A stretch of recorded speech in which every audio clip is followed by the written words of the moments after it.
राज education YouTube चॅनलमध्ये आपलं सर्वांचं स्वागत आहे।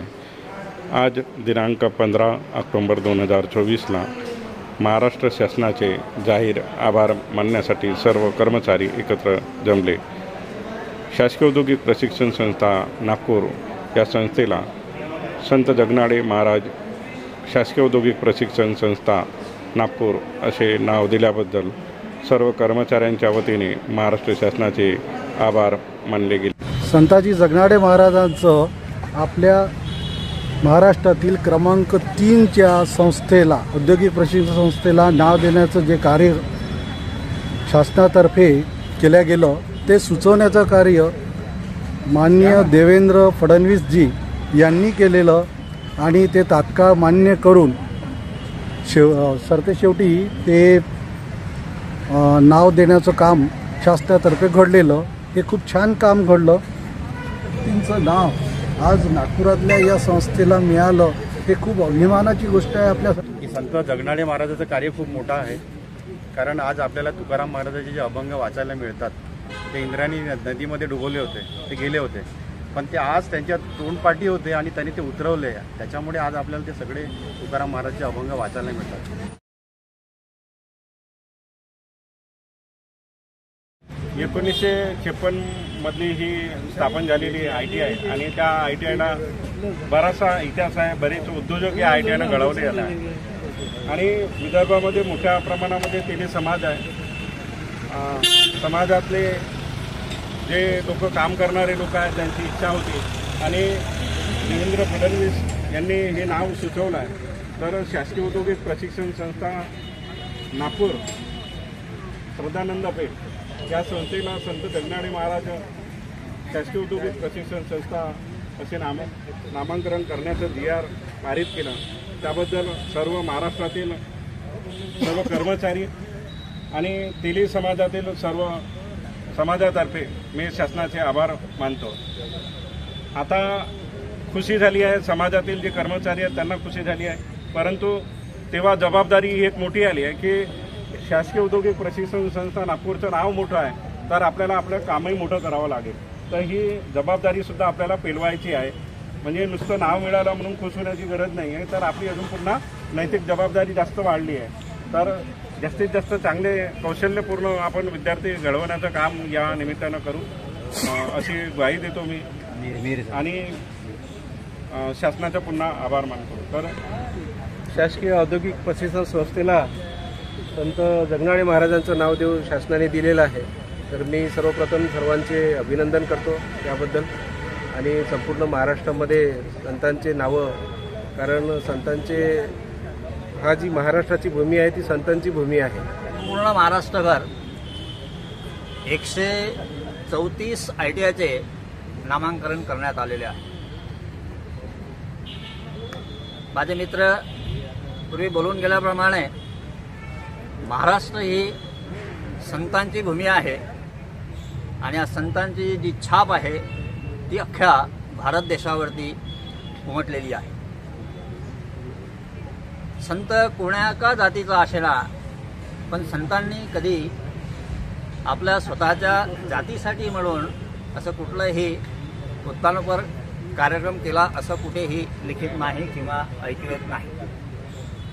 संतांनी सर्वसामान्य जनतेसाठी गोरगरीब दरिद्री अवस्थामध्ये जगणाऱ्या खालच्या लोकांपर्यंत जाऊन या ठिकाणी मार्गदर्शन केलेलं आहे। तर मी या ठिकाणी आपल्या शासनाचे आभार मानतो की त्यांना ज्या काही संकल्पना सुचल्या असतील त्यानुसार जे काही त्यांनी नामांकन केलेलं आहे त्यामध्ये आम्हाला हर्षोल्लास झालेला असं मी मानतो आणि पण सर्वांना पण झालेला असं मी मानतो आणि त्याबद्दल मी आपल्या विभागाचे मंत्री आणि जे काही प्रशासकीय यंत्रणा असेल या सर्वांचे मी या ठिकाणी आभार मानतो। आणि एक चांगलं नाव आपण सजेस्ट केलं त्याबद्दल सर्व कर्मचाऱ्यांचे पहिल्यांदा अभिनंदन केलं।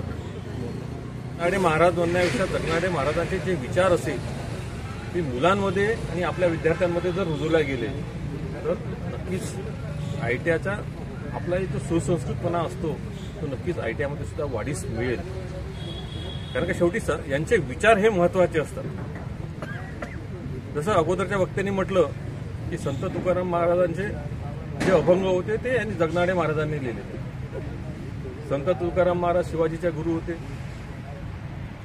आणि त्यांच्या सान्निध्यात जे जर जगनाडे महाराज होते म्हणजे त्यांचे विचार किती परिपक्व असतील हे आपल्या समाजाला जाणीव आहे.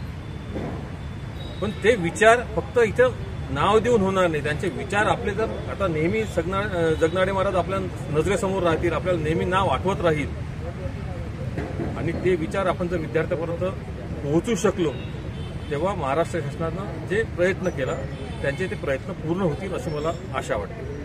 म्हणून आपण शासनाचे धन्यवाद मानायला पाहिजे की जी परंपरा त्यांनी चालू ठेवली की 134 आयट्यांना चांगल्या संतांची आपल्या संतांचे नावं दिलेत त्याबद्दल त्यांचा धन्यवाद मानायलाच पाहिजे.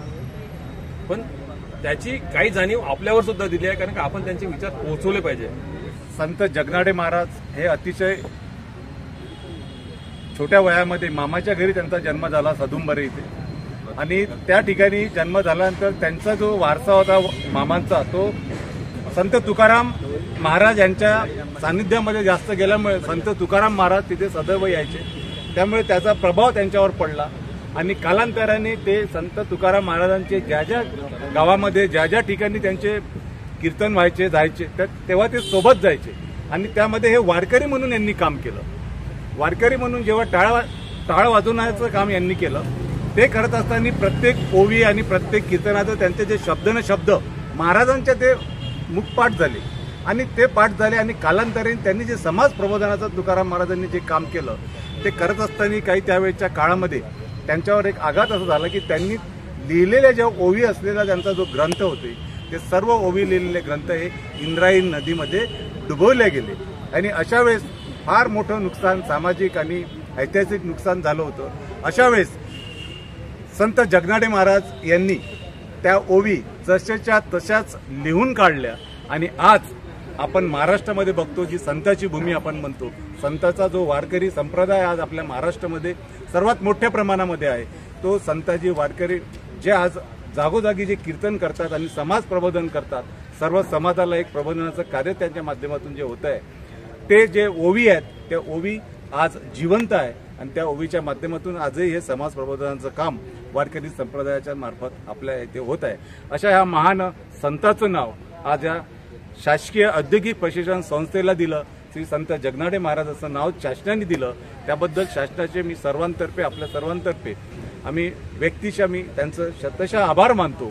आणि अशा या संस्थेमध्ये आम्ही इथे कार्यरत असताना असं एक आम्ही त्याच्या एक पाईक म्हणून जे कार्य करतो आहे समाजामध्ये आणि अशा वेळेस ते नाव दिलं हा आम्ही स्वतःला एक धन्य समजतो की अशा या कार्यकाळामध्येच हे नाव द्यावं हा एक योगायोग आहे आणि त्याचा आम्ही आपल्या सगळ्यांना एक अभिमान असावा की आता सर्व धर्म समभाव मानणाऱ्या अशा या संताचं नाव या संस्थेला मिळालं.